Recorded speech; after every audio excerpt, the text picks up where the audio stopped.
आगे को होता। बबलू भैया आप बजाइए, बोलिए मत, एकदम बोलिए मत, महाराज खाली हो जाइए।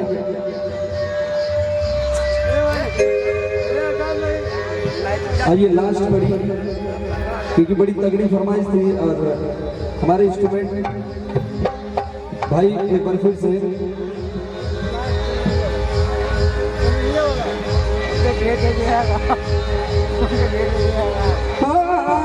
पिया दर्दी कहाँ गईले भुलाई, अभी रही के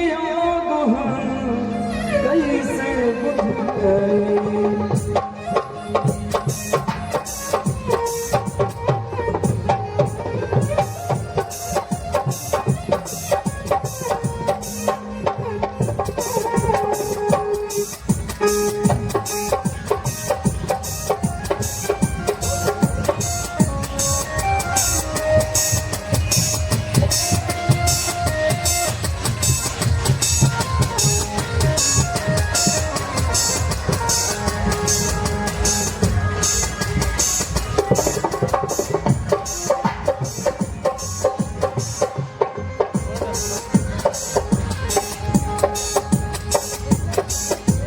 नारी शक्ति का सम्मान, मानव सृष्टि की पहचान, समझदार पार्टी, सुरक्षा सेवा सर्वोपरि, सतीश चंद्र प्रजापति पूर्व सैनिक, राष्ट्रीय अध्यक्ष, निवास गांधीनगर तेलीबाग लखनऊ।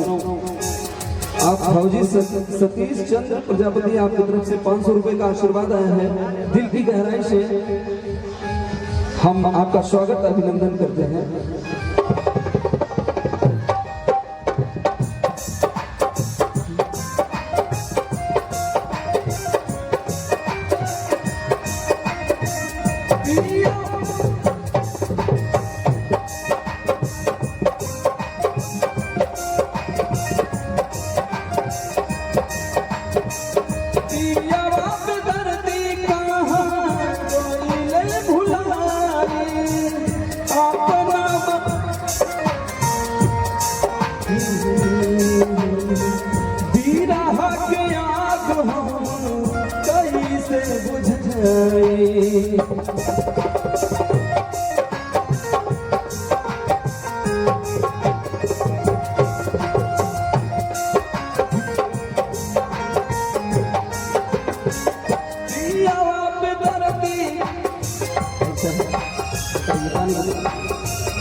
आइए